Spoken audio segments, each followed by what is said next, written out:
আকাশবাণী কলকাতা, স্থানীয় সংবাদ পড়ছি সুদীপ বসু। প্রথমে বিশেষ বিশেষ খবর। নির্বাচন কমিশন আধার কার্ডের সঙ্গে এপিকে সংযুক্তিকরণের বিষয়ে আগামী মঙ্গলবার বৈঠক ডেকেছে।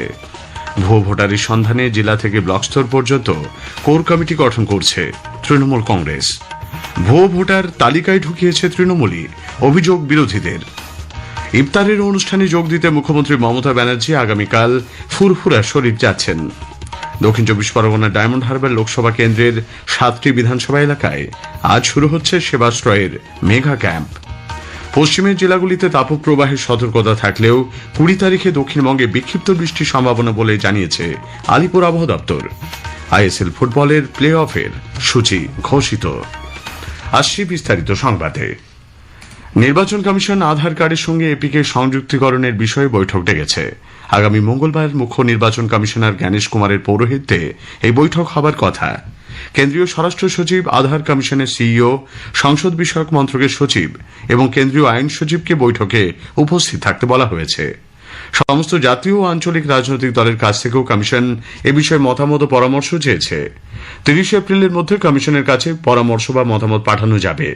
আধার কার্ডের সঙ্গে এপিকে সংযুক্তিকরণের বিষয়ে নির্বাচন কমিশনের বৈঠকে নীতিগত সিদ্ধান্ত নেওয়া হতে পারে বলে মনে করা হচ্ছে।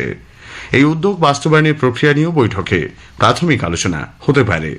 সম্প্রতি তৃণমূল কংগ্রেস সাংসদদের একটি প্রতিনিধি দল নির্বাচন কমিশনে গিয়ে স্বচ্ছ ভোটার তালিকা তৈরি এবং এপিকের সঙ্গে আধার ব্যবহারের দাবি জানায়। তৃণমূল কংগ্রেস ভোটার তালিকায় ভুয়ো ভোটার খোঁজার কাজে আরও গতি আনার সিদ্ধান্ত নিয়েছে। তালিকা খতিয়ে দেখার জন্য জেলা থেকে ব্লক স্তর পর্যন্ত কোর কমিটি গঠন করা হবে। ভোটার তালিকা ইস্যুতে গতকাল দলের সাধারণ সম্পাদক অভিষেক বন্দ্যোপাধ্যায় এবং রাজ্য সভাপতি সুব্রত বক্সির উপস্থিতিতে এক ভার্চুয়াল বৈঠকে এই সিদ্ধান্ত হয়েছে।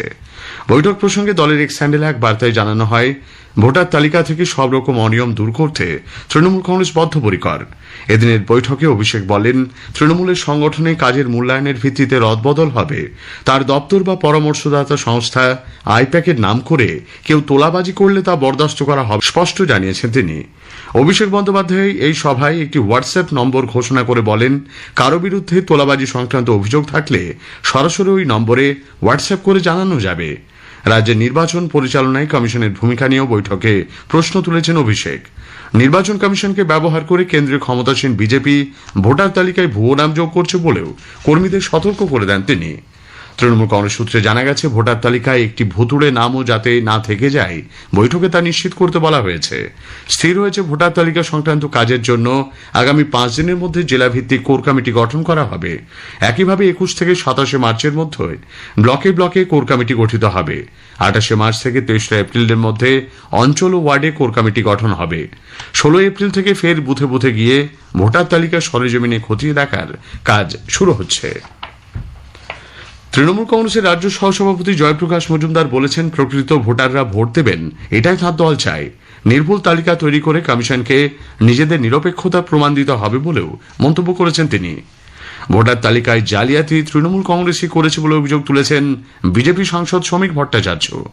তৃণমূল মুছে যেতে চলেছে। যারাই এ ধরনের অভিযোগ করেন তাদের আয়ু খুব একটা বেশি হয় না। পশ্চিমবঙ্গের ভোটার তালিকায় রোহিঙ্গা ঢুকেছে, বাংলাদেশি মুসলমান অনুপ্রবেশকারী ঢুকেছে। প্রত্যেক বুথে তৃণমূল কংগ্রেস ভেজাল ভোটার ঢুকিয়েছে। এদের সরানোর জন্য আমরা 13 লক্ষের বেশি ভোটারের নাম আমরা পৌঁছে দিয়ে এসেছি নির্বাচন কমিশনে এবং আরো কয়েক লক্ষ নাম যাবে।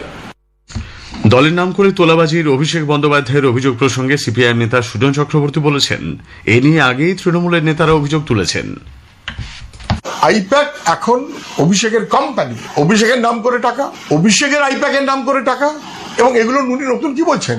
এ তো ওলাফলি খ্যাত মদন মিত্র অনেকদিন আগে বলে দিয়েছেন যে আইপ্যাক টাকা দিয়ে সমস্ত কাজ করাচ্ছে। তখন তো বলতে পারেননি যে মদন মিত্র আমার চাইতে তাহলে বেশি ঠিক কথা বলেছে। তৃণমূলের নেতারা জানতেন, সবাই চুপ করে থাকতেন। ইফতারের অনুষ্ঠানে যোগ দিতে মুখ্যমন্ত্রী মমতা ব্যানার্জি আগামীকাল ফুরফুরা শরীফ যাচ্ছেন। উন্নয়ন প্রসঙ্গে স্থানীয় বিধায়ক তথা ফুরফুরা শরীফের পীরজাদা নওশাদ সিদ্দিকীর সঙ্গে মুখ্যমন্ত্রীর সাম্প্রতিক বৈঠকের প্রেক্ষিতে এই সফর তাৎপর্যপূর্ণ বলে মনে করা হচ্ছে। রমজান মাস উপলক্ষে ফুরফুরা শরীফে সরকারি উদ্যোগে ইফতার সমাবেশের আয়োজন করা হয়েছে। পাশাপাশি সফরে পীরজাদা তোয়াহা সিদ্দিকীর সঙ্গেও তার বৈঠক হতে পারে বলে জানা গেছে। বিধানসভায় বিরোধী দল নেতা এবং মুখ্যমন্ত্রী সহ শাসক দলের বিধায়ক মন্ত্রীদের ধর্মীয় রাজনীতি নিয়ে প্রতিযোগিতা চলছে বলে উল্লেখ করে এসোসিয়েট কমিউনিস্ট এর তীব্র নিন্দা করেছে। দলের রাজ্য সম্পাদক চণ্ডীদাস ভট্টাচার্য গতকাল এক বিবৃতিতে বলেন, ধর্মের নামে এই প্রতিযোগিতা পশ্চিমবঙ্গের রাজনৈতিক ঐতিহ্যের সম্পূর্ণ বিরোধী। রাজ্যপাল ডক্টর সিভি আনন্দ বোস পৃথিবী ও প্রকৃতির জন্য 1 ঘণ্টা আর্থ আওয়ার পালনের আহ্বান জানিয়েছেন। 22 মার্চ রাত 8:30 থেকে 9:30 পর্যন্ত পৃথিবীর জন্য সবচেয়ে গুরুত্বপূর্ণ 1 ঘণ্টা আর্থ আওয়ার পালন করা হবে। এক্স হ্যান্ডেলে আজ এক বার্তায় তিনি যুব সমাজের মধ্যে পৃথিবী রক্ষার চেতনা গড়ে তুলতে নিজেদেরকেই অনুপ্রেরকের কাজ করতে হবে বলে উল্লেখ করেন। 2024 সালে সাহিত্য অকাদেমি পুরস্কারের তালিকায় বাংলা সাহিত্যের কোন পুস্তক বা লেখকের অনুপস্থিতি সারা দেশে আশাভঙ্গ, বিস্ময় ও বিভ্রান্তি সৃষ্টি করেছে বলে পশ্চিমবঙ্গ গণতান্ত্রিক লেখক শিল্পী সংঘ বিবৃতি দিয়েছে। এ প্রসঙ্গে সংঘের সভাপতি পবিত্র সরকার ও সাধারণ সম্পাদক রজত বন্দ্যোপাধ্যায় গতকাল দিল্লিতে সাহিত্য অকাদেমির সচিবকে চিঠি পাঠিয়েছেন। চিঠিতে বাংলা ভাষার জন্য পুরস্কার স্থগিত রাখার সঠিক কারণ সহ 4টি মূল প্রশ্ন তোলা হয়েছে। স্থানীয় সংবাদ শুনছেন আকাশবাণী কলকাতা কেন্দ্র থেকে। আমাদের সংবাদ শোনা যাচ্ছে ইউটিউব চ্যানেল আকাশবাণী সংবাদ বাংলা, ফেসবুক ও ইনস্টাগ্রাম আকাশবাণী সংবাদ কলকাতা এবং এক্স হ্যান্ডেল AIR নিউজ কলকাতাতে। দক্ষিণ 24 পরগনার ডায়মন্ড হারবার লোকসভা কেন্দ্রের 7টি বিধানসভা এলাকায় আজ শুরু হচ্ছে সেবাশ্রয়ের মেগা ক্যাম্প। 16 মার্চ থেকে 20 মার্চ পর্যন্ত এই শিবির চলবে। যারা সেবাশ্রয় ক্যাম্পে গিয়ে চিকিৎসা করিয়েছেন তাদের নতুন কোনো সমস্যা হলে চিকিৎসকের পরামর্শ নেওয়ার জন্য এই ক্যাম্পগুলির আয়োজন করা হবে। প্রতিদিন সকাল 9টা থেকে বিকেল 5টা পর্যন্ত শিবির চলবে। 5 দিন টানা চলবে এই মেগা ক্যাম্প। কলকাতা হাইকোর্টের বিচারপতি জয়মাল্য বাগচি আগামীকাল সুপ্রিম কোর্টের বিচারপতি হিসেবে শপথ নেবেন। প্রধান বিচারপতি সঞ্জীব খান্না তাকে শপথ বাক্য পাঠ করাবেন। উপস্থিত থাকবেন শীর্ষ আদালতের অন্যান্য বিচারপতিরাও। গত 6 মার্চ সুপ্রিম কোর্টের কলেজিয়াম বিচারপতি বাগচির নাম শীর্ষ আদালতের কাছে সুপারিশ করে। গত সোমবার বিজ্ঞপ্তি প্রকাশ করে আইন মন্ত্রক জানায়, রাষ্ট্রপতি দ্রৌপদী মুর্মু সুপ্রিম কোর্টের বিচারপতি হিসেবে নিয়োগ করেছেন বিচারপতি বাগচিকে। সিকিমে বেড়াতে যাওয়া পর্যটকদের এখন অতিরিক্ত মাশুল দিতে হবে। পর্যটক ব্যবসা নথিভুক্তিকরণ নীতির অধীনে পরিকাঠামো উন্নয়ন ও পরিচ্ছন্নতার কাজে ব্যবহারের জন্য পর্যটকদের কাছ থেকে সংগৃহীত এই অর্থ ব্যবহার করা হবে। পর্যটক পিছু সর্বাধিক 30 দিনের জন্য 50 টাকা করে নেওয়া হবে। তারা যে হোটেলে থাকবেন সেখানেই এই টাকা দিতে হবে বলে জানানো হয়েছে। তবে 5 বছরের কম বয়সীদের জন্য কোনো টাকা লাগবে না। কোচবিহারের দিনহাটার জমাদার বস এলাকায় গুলিবিদ্ধ হয়ে নিহত তাপস বর্মন এলাকারই বাসিন্দা।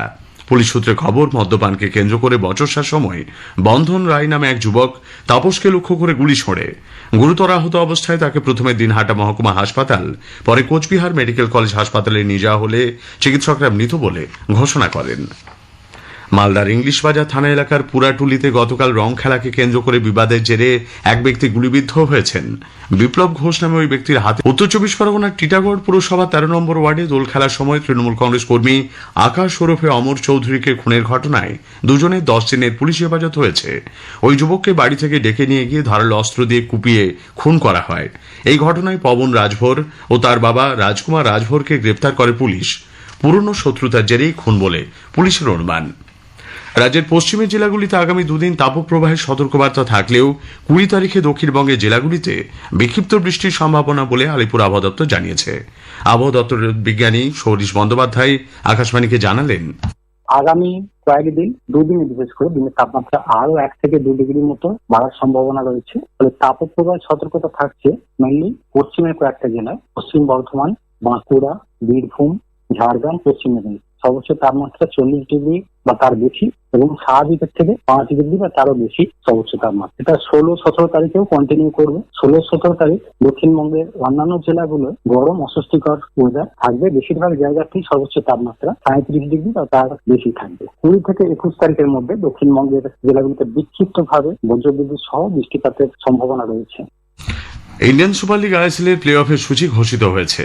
29 মার্চ প্লে অফের নকআউট পর্বের ম্যাচে বেঙ্গালুরু এফসি মুম্বাই এফসির বিরুদ্ধে খেলবে। লিগ পর্যায়ে প্রথম ও দ্বিতীয় স্থানে থাকা মোহনবাগান সুপার জায়ান্ট ও এফসি গোয়া সরাসরি সেমিফাইনাল খেলবে। শেষ করার আগে স্থানীয় সংবাদের বিশেষ কিছু অংশ আরও একবার।